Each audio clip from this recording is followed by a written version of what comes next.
1 Korintus 6 ayat 20. Sebab kamu telah dibeli dan harganya telah lunas dibayar. Karena itu muliakanlah Allah dengan tubuhmu.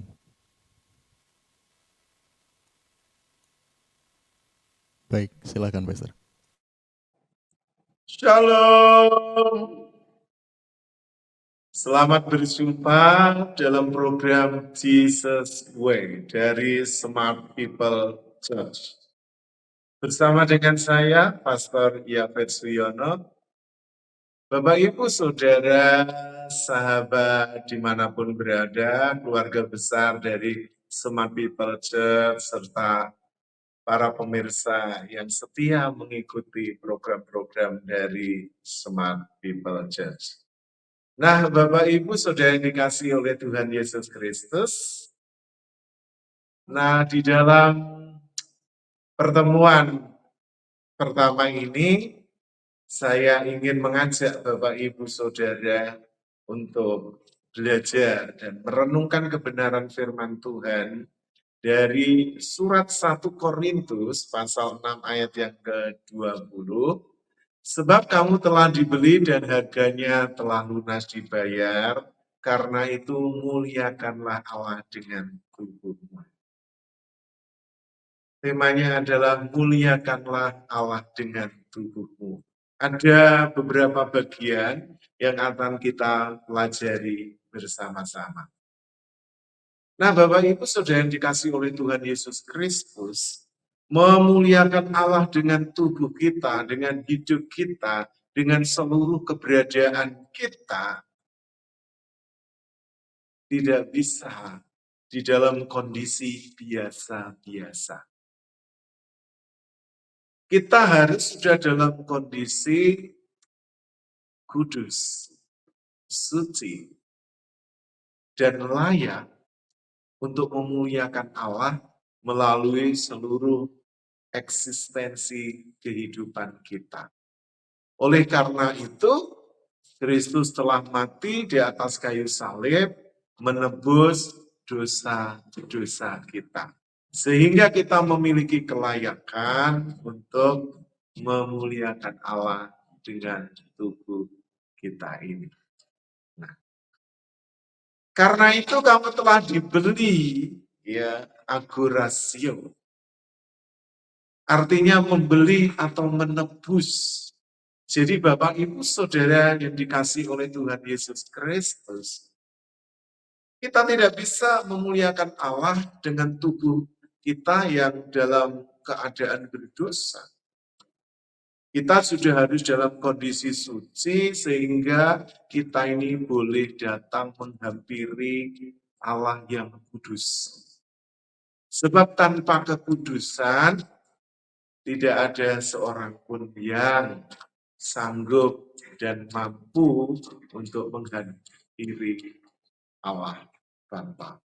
Seperti firman Tuhan katakan, ya, Allah itu suci, karena itu setiap kita yang mau datang kepada Tuhan harus juga suci. Oleh karena itu, langkah yang pertama Bapak Ibu Saudara harus ditebus, dibeli. Oleh siapa? Oleh Tuhan Yesus Kristus sendiri. Sebab tidak ada, ya, kuasa apapun yang ada di dunia ini yang sanggup membeli hidup kita, harta kita, pangkat kita, kedudukan kita, nama besar kita, pengetahuan kita, amal baik kita, sama sekali tidak ada gunanya. Bahkan firman Tuhan semuanya itu seperti kain marak, kain yang sudah kotor dan tidak layak untuk dipakai lagi. Oleh karena itu, Bapak Ibu Saudara, kalau kita mau memuliakan Allah melalui tubuh kita ini, ya, berarti posisi kita sudah harus kudus dan suci. Itu berarti Bapak Ibu Saudara sudah dibeli, ditebus oleh Tuhan Yesus Kristus. dan harganya lunas dibayar. Harga, timing, uang, penghargaan, penghormatan, terhormat. Jadi Bapak Ibu Saudara yang dikasihi oleh Tuhan Yesus Kristus, oleh karena penebusan Tuhan Yesus Kristus di atas kayu salib, darahnya yang sudah tercurah membeli hidup kita sehingga kita memiliki kehormatan. Karena seluruh hutang dosa kita telah diselesaikan oleh Tuhan Yesus Kristus di atas kayu salib. Oleh karena itu, harga yang mahal melalui pengorbanan Tuhan Yesus sendiri telah dikerjakan. Sehingga setiap kita baru layak untuk datang dan menghampiri tata kudus Tuhan untuk memuliakan Allah melalui seluruh eksistensi hidup kita. Karena itu muliakanlah Allah dengan tubuh.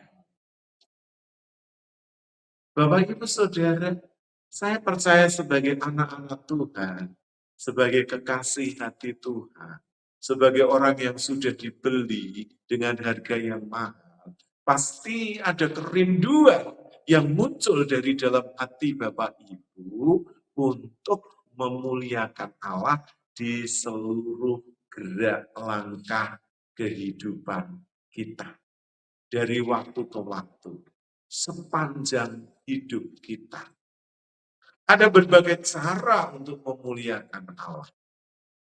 Memuliakan Allah artinya kita ini memuji, meninggikan, ya, kita ini menghormati Tuhan. Melalui apa? Melalui hidup kita. Dengan tubuhmu. Ya. Jadi memuliakan Allah itu bukan dengan harta benda. Memang itu diperlukan. Bukan dengan ilmu pengetahuan. Boleh saja. Bukan dengan pangkat dan derajat. Itu bisa Tuhan pakai. Tetapi yang terpenting dari semuanya itu, ya, Bapak Ibu memuliakan Allah dengan tubuh kita. Dengan soma kita. Tubuh fisik ini. Tubuh daging kita ini. Namun Bapak Ibu Saudara yang dikasihi oleh Tuhan Yesus Kristus, memuliakan Allah dengan tubuh,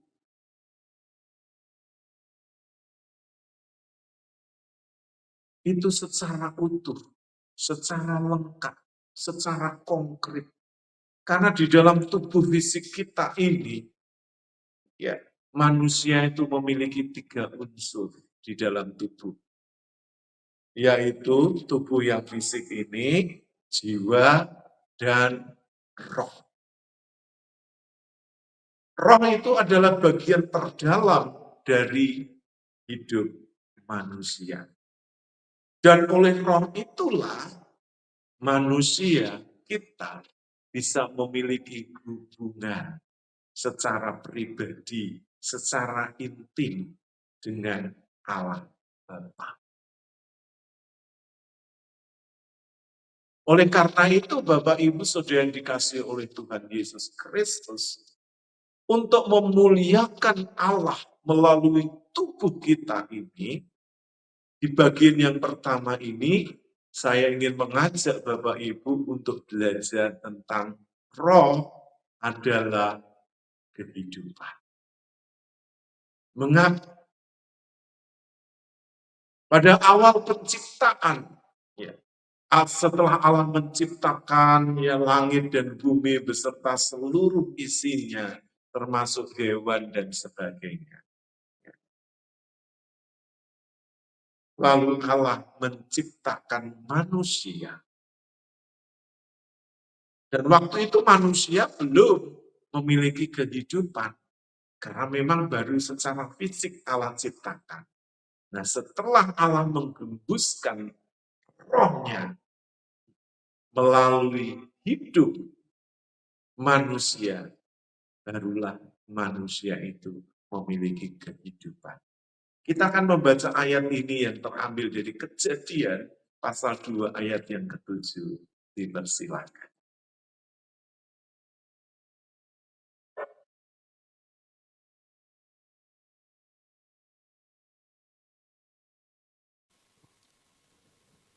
Kejadian 2 ayat ke-7. Ketika itulah Tuhan Allah membentuk manusia itu dari debu tanah dan menghembuskan nafas hidup ke dalam hidungnya. Demikianlah manusia itu menjadi makhluk yang hidup.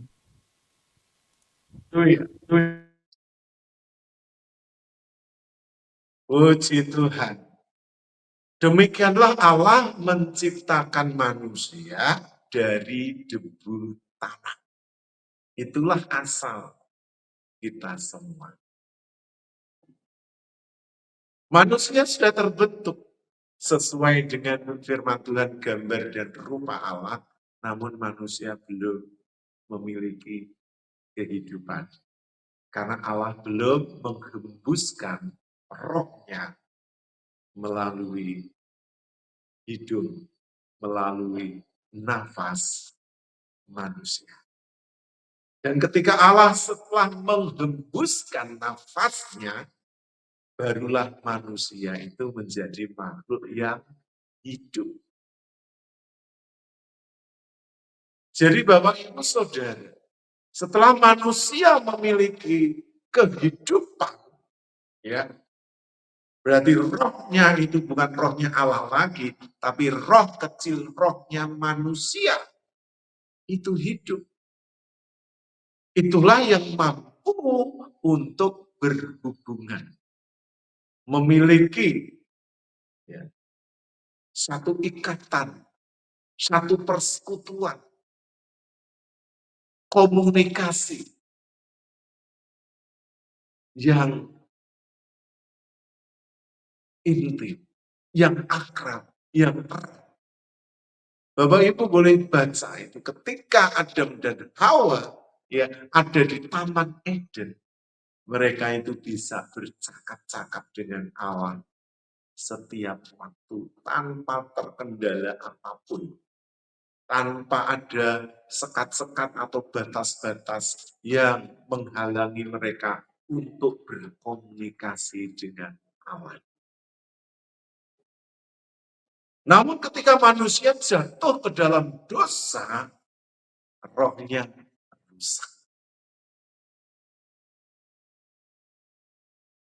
Karena sudah dicemari oleh dosa, sehingga manusia kehilangan komunikasi dan tidak bisa lagi menjalin hubungan secara intim, secara akrab, seperti manusia ketika berada di Taman Eden.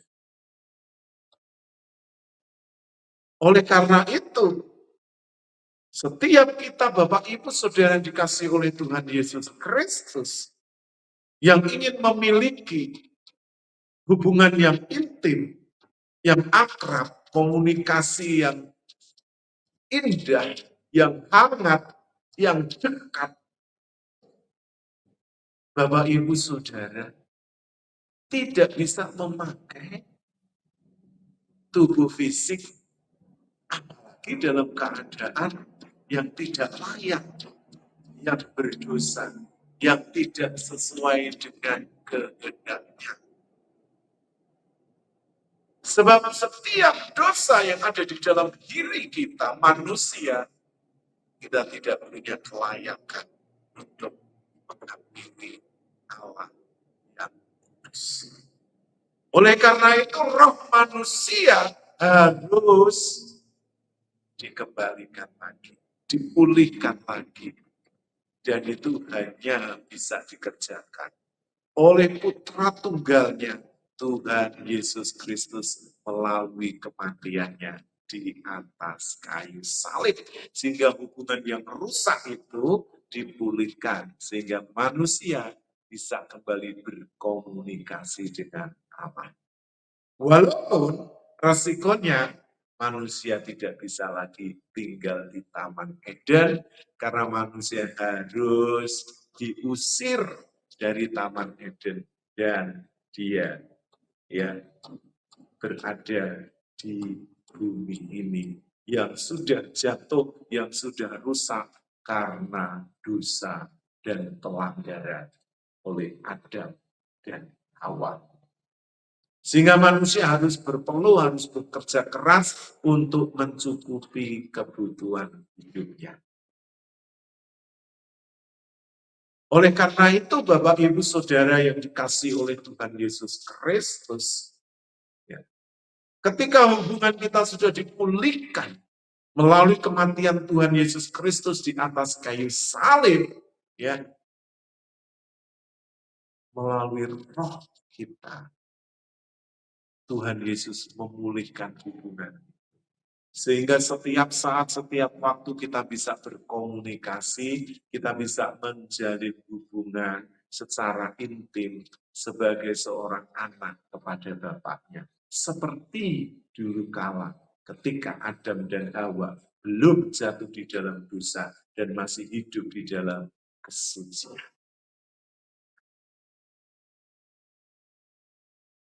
Ketika roh kita sudah dipulihkan, ada 3 bagian yang akan kita pelajari. Di dalam roh manusia itu ada 3 unsur yang dimana itu bisa membuat hubungan kita komunikasi dengan Bapa.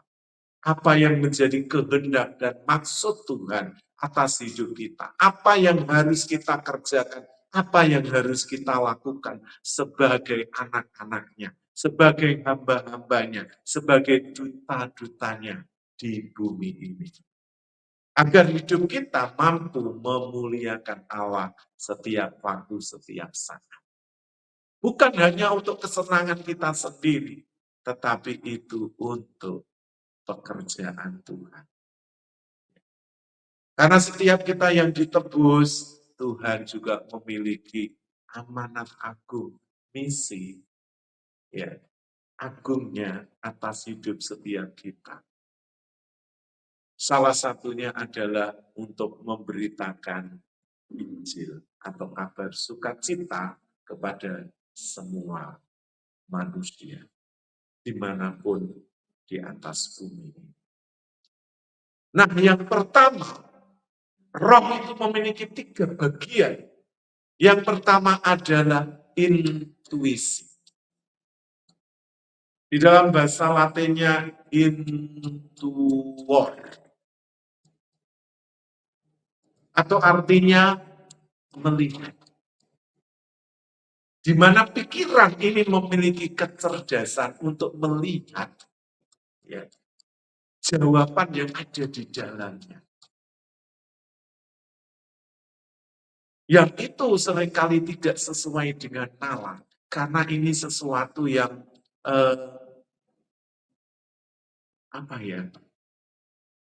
saya bilang itu bisa sesuatu yang berbeda atau sesuatu yang tidak lazim. Atau bisa juga itu disebut kesaksian batiniah. Atau melihat secara roh, memiliki kepekaan di dalam rohnya.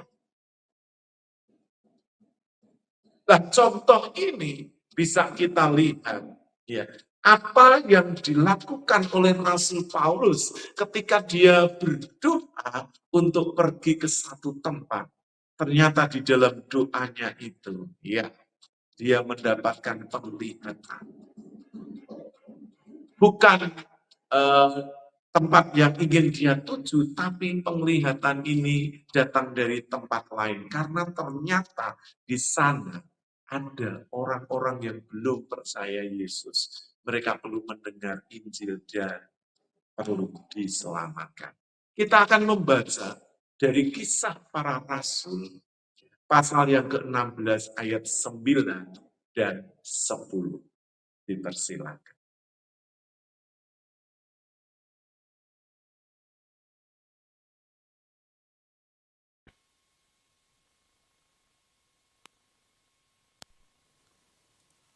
Kisah Para Rasul pasal 16 ayat 9 dan 10. Pada malam harinya tampaklah oleh Paulus suatu penglihatan. Ada seorang Makedonia berdiri di situ dan berseru kepadanya, katanya, "Menyeberanglah kemari dan tolonglah kami." Ayat 10. Setelah Paulus melihat penglihatan itu, segeralah kami mencari kesempatan untuk berangkat ke Makedonia. Karena dari penglihatan itu, kami menarik kesimpulan bahwa Allah telah memanggil kami untuk memberitakan Injil kepada orang-orang di sana. Nah, puji Tuhan. Bapak Ibu Saudara yang dikasihi oleh Tuhan Yesus Kristus, ketika seseorang memiliki kerinduan untuk memuliakan Allah melalui hidupnya, melalui tubuhnya, khususnya di mana rohnya memiliki kehidupan yang sudah dipulihkan oleh kematian Tuhan Yesus Kristus di atas kayu salib, maka di dalam bagian rohnya itu yang namanya intuisi itu mulai bekerja. Akan peka suara Tuhan, suara roh, apa yang diinginkan oleh Allah, itu bisa ditangkap di dalam rohnya melalui intuisinya. Dan ketika Rasul Paulus berdoa untuk pergi ke satu tempat, tiba-tiba dia mendapatkan penglihatan. Ada seseorang yang memanggil, yang berteriak di daerah Makedonia. Supaya Rasul Paulus dan timnya datang ke sana, menyeberang ke sana. Untuk apa? Memberitakan Injil keselamatan. Karena mereka perlu ditolong. Karena mereka belum mengenal siapa Yesus Kristus Tuhan.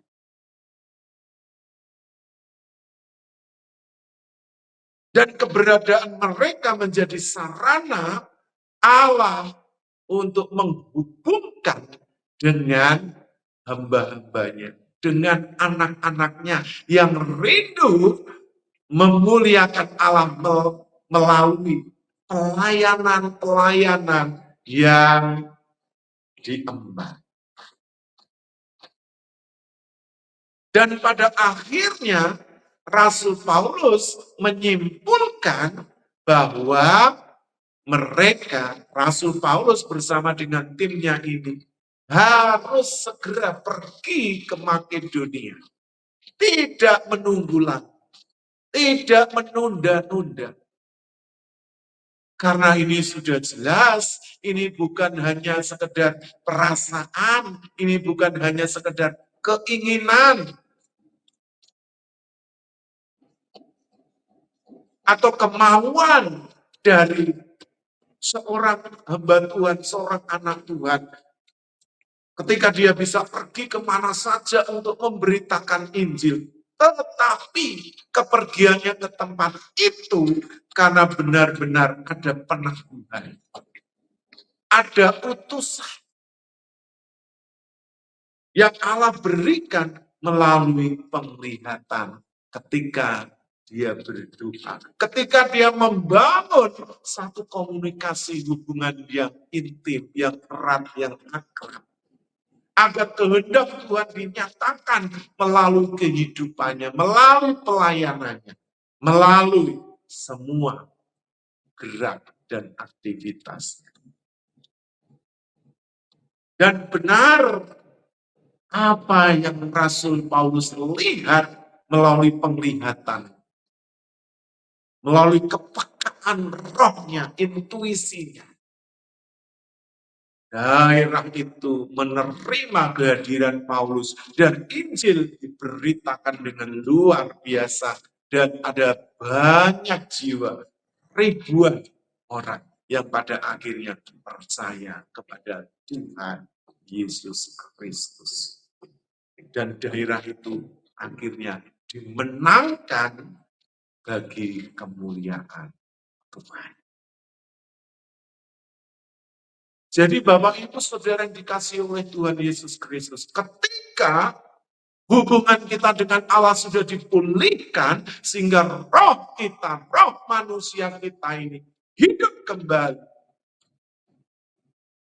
Maka kita mampu menangkap apa yang menjadi kerinduan Allah terhadap orang, daerah, atau tempat tertentu. Di mana bukan karena kita suka. Apalagi ada istilah di dalam pelayanan ya, yang itu sudah tidak rahasia lagi bagi seorang hamba Tuhan. Ada tempat yang basah, ada tempat yang kering. Seolah-olah kalau berkat secara jasmani mengalir ke sana, oh itu berarti kehendak Allah untuk memberitakan Injil, untuk pelayanan itu bisa berkembang. Belum tentu Bapak Ibu. Kalau itu tidak dikehendaki Allah, ya, sebasah apapun, selimpah apapun mungkin ekonomi atau keuangan di satu daerah masyarakat, mereka pasti akan menerima pemberitaan Injil dari para hamba-hamba Tuhan. Belum tentu. Bahkan ada banyak penolakan-penolakan di sana. Kita sering kali mendengar ya di daerah-daerah di mana ada tirai besi, tirai bambu, ya daerah-daerah yang menolak di mana pemberitaan Injil. Itu daerah-daerah bukan daerah miskin, daerah-daerah yang kaya, yang subur, yang makmur secara ekonomi. Tetapi ada daerah-daerah yang orang anggap itu kering. Tidak ada yang namanya berkat jasmani di sana. Kalau melayani menginjil di sana sulit. Tapi ternyata ketika Injil itu diberitakan respon masyarakat sekitar, orang-orang yang kita beritakan, kita ceritakan tentang Injil, mereka itu menerima dengan sukacita dan gembira. Karena memang melayani, memuliakan Allah melalui hidup kita itu bukan ditentukan oleh kita mau, kesenangan kita, kemauan kita. Tidak. Semuanya itu ditentukan oleh Tuhan. Kemana Tuhan mau membawa kita, kemana Tuhan mau mengutus kita, kesanalah kita harus pergi. Sekalipun mungkin secara fisik, secara tubuh, ini sulit, sukar. Ada banyak tantangan, bahkan bisa kehilangan nyawa. Tapi kalau Tuhan utus di sana, pasti ada yang namanya cover Tuhan. Perlindungan Tuhan atas hidup kita. Dan itu dibuktikan oleh para rasul, khususnya Rasul Paulus di daerah Makedonia. Itu intuisi. Yang kedua, di dalam roh itu ada unsur yang namanya komuni. Atau kalau bahasa Latinnya itu comnio. Ada satu persekutuan. Ada satu partisipasi bersama. Di mana orang itu suka berbagi, suka menolong satu dengan yang lain. Ada kehangatan, ada keakraban. Itulah adalah roh-roh orang-orang yang sudah dipulihkan. Sehingga di dalam rohnya ada kehidupan hingga hubungannya dengan sesamanya. Dengan orang lain dibangun dengan begitu mesra. Kita akan membaca dari Filipi pasal yang kedua ayat yang pertama. Dipersilakan.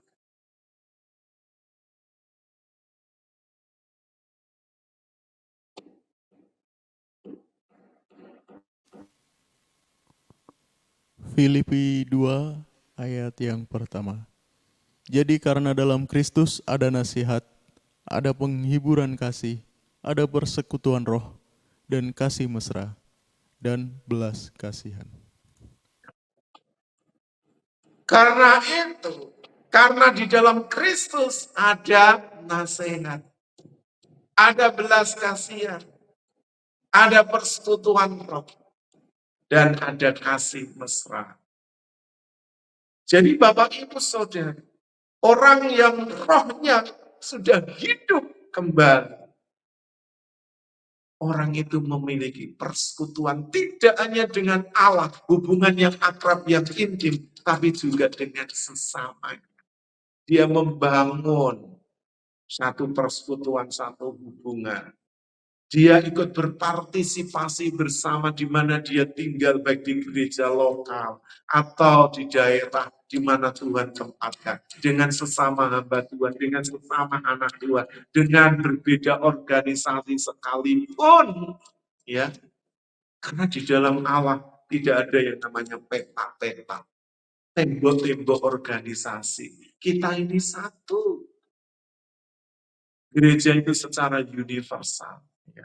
Seperti ya kalau kita membaca di dalam apa ini yang namanya syahadat Kristen, ya, gitu ya. Kita bahwa gereja yang kudus dan aman. Jadi tidak terbatas di dalam tembok-tembok. Karena kita ini adalah satu tubuh yang terikat kuat di dalam ikatan roh. Melalui penebusan Tuhan kita Yesus Kristus. Sehingga tidak ada suku bangsa, ya dari etnis apa, ya dari daerah mana, dari negara apa. Kita semua ini saudara yang diikat di dalam kasih Kristus melalui pengorbanannya. Oleh darahnya disucikan dan telah disatukan. Melalui tubuhnya yang kita peringati setiap kali perjamuan kudus. Di mana ya yang dulu kita terpecah-pecah telah disatukan dengan lambang roti. Yang dulu di mana kita ini hidup di dalam dosa, kejahatan, disucikan melalui darah Kristus. Sehingga ini dipersekutukan melalui kematian. Kembali dengan Allah Bapa dan juga dengan saudara-saudara kita seiman. Dimanapun antar denominasi, tidak ada sekat-sekat. Karena orang kalau masih membangun sekat-sekat, ya masih suku apa, gereja apa, ya berarti ya orang itu masih membatasi diri. Ya. Dia tidak meneladani Kristus yang mengasihi seluruh manusia. Oleh karena itu, Bapak Ibu Saudara, kalau kita mau memuliakan Allah, jangan beri batasan lagi.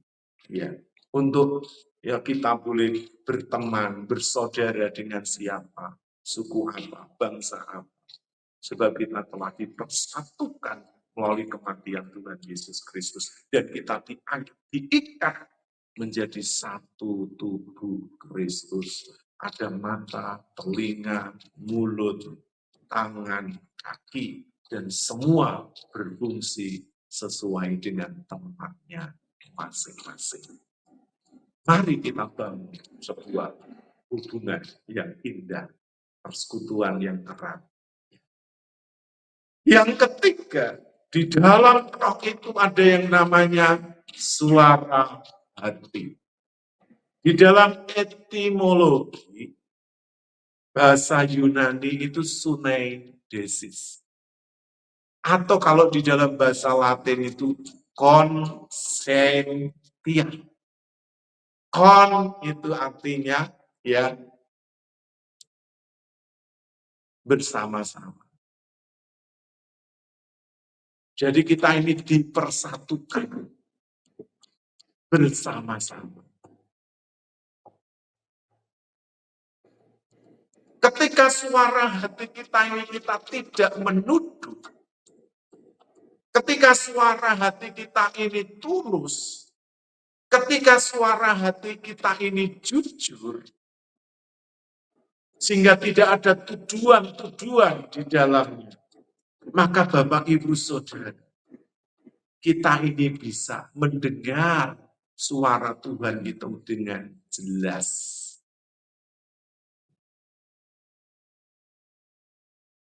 Lalu karena melalui suara hati ini, Bapak Ibu bisa memutuskan sesuatu, memiliki pengetahuan, sehingga orang itu menjunjung yang namanya etika moral, keadaban, tidak tabrak sana, tidak tabrak sini. Tapi kita ini memegang yang namanya aturan. Karena kalau suara hatinya itu benar, Bapak Ibu Saudara, orang itu pasti akan menghargai orang lain. Menerima perbedaan dari satu dengan yang lain. Tidak harus seperti saya, tidak harus seperti ini. Karena masing-masing orang itu diberikan yang namanya perbedaan itu sebuah kemustahilan. Tapi kalau kita bisa hidup di dalam perbedaan itu alangkah indahnya. Karena masing-masing kita ini memiliki yang namanya kehendak, kemauan, keinginan yang berbeda-beda. Jadi oleh karena itu Bapak Ibu Saudara yang dikasihi oleh Tuhan Yesus Kristus, ketika suara hati kita ini tidak menuduh kita, berarti kita ini sudah hidup benar di hadapan Tuhan. Roh kita ini sudah bebas dari ikatan dan belenggu dunia ini. Kita akan membaca kebenaran firman Tuhan yang terdapat di dalam Ibrani pasal 4 ayat yang ke-12. Dipersilakan.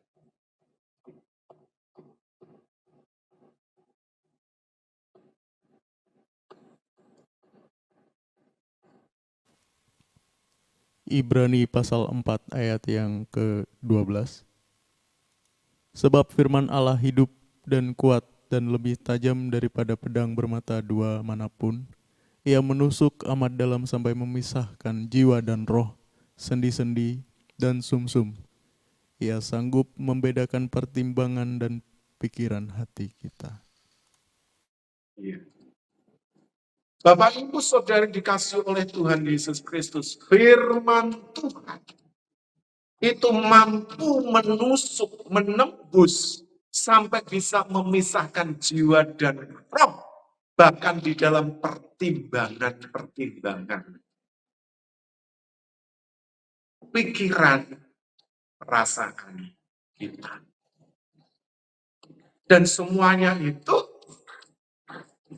pada akhirnya akan menghasilkan sebuah keputusan, sebuah tindakan, dan hasilnya adalah memuliakan Tuhan.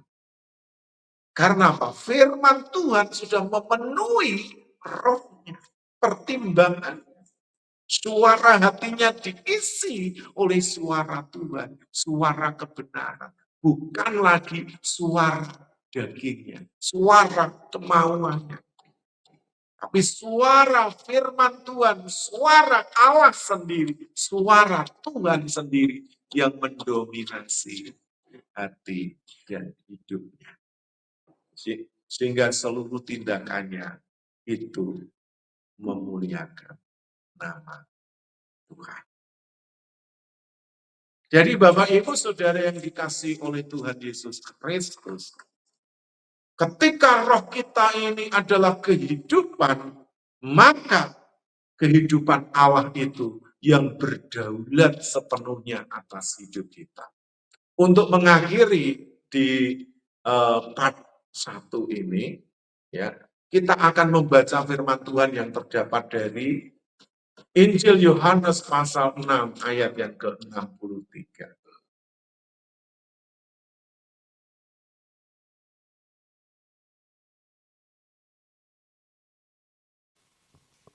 Yohanes 6 ayat 63. Rohlah yang memberi hidup, daging sama sekali tidak berguna, Perkataan-perkataan yang kukatakan kepadamu adalah roh yang hidup. Bapak Ibu Saudara dikasih oleh Tuhan Yesus Kristus, roh yang memberi hidup, daging sama sekali tidak berguna. Sebab perkataan-perkataan Tuhan itu adalah roh yang memberi hidup. Apakah benar daging itu tidak berguna? Ya, kalau daging itu masih dalam keadaan berdosa. Tapi ketika daging atau tubuh kita ini sudah ditebus, sudah disucikan oleh darah Yesus, dikuduskan, maka hidup kita ini menjadi kudus, suci. Sehingga roh kita hidup kembali, nyala kembali, terang kembali. Sehingga kita bisa menangkap apa yang menjadi getaran hati Tuhan untuk kita lakukan. Jadi roh lah yang memberi hidup. Kehidupan itu dari roh, bukan dari daging. Oleh karena itu, biarlah roh Bapak Ibu itu hidup. Kalau Bapak Ibu rindu untuk memuliakan Tuhan melalui tubuh kita. Artinya, secara utuh, tubuh, jiwa, dan roh. Sehingga kehidupan Allah itu akan melimpah dan memenuhi Bapak Ibu Saudara. Dimanapun Bapak Ibu Saudara berada, pasti hidup Bapak Ibu Saudara akan menjadi berkat. Tidak hanya Bapak Ibu memiliki kepekaan, tidak hanya Bapak Ibu memiliki satu hubungan yang erat persekutuan, tapi juga suara hati Bapak Ibu itu bisa memberikan pengetahuan dan kecerdasan untuk membedakan apakah itu ya dari Tuhan atau dari daging kita. Sehingga kehidupan Allah yaitu kehidupan yang dipenuhi dengan firman Tuhan.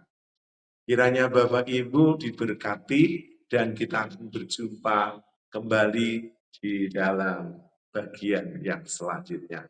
Sebelum kita berpisah, mari kita berdoa. Segala pujian, hormat, dan syukur kami naikkan kepada Bapa di surga. Terima kasih Tuhan untuk program Jesus Way ini.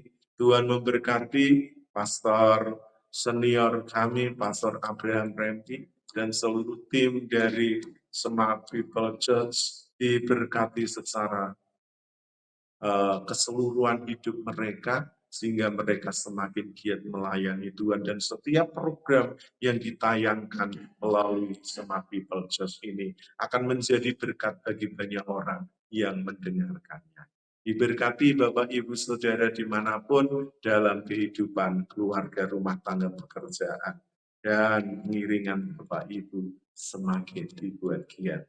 Mari kita terus memuliakan Tuhan melalui tubuh kita, melalui hidup kita, melalui seluruh eksistensi kita. Tuhan Yesus memberkati. Amin. Sampai berjumpa kembali lagi. Sampai ketemu di kesempatan yang lain. Shalom.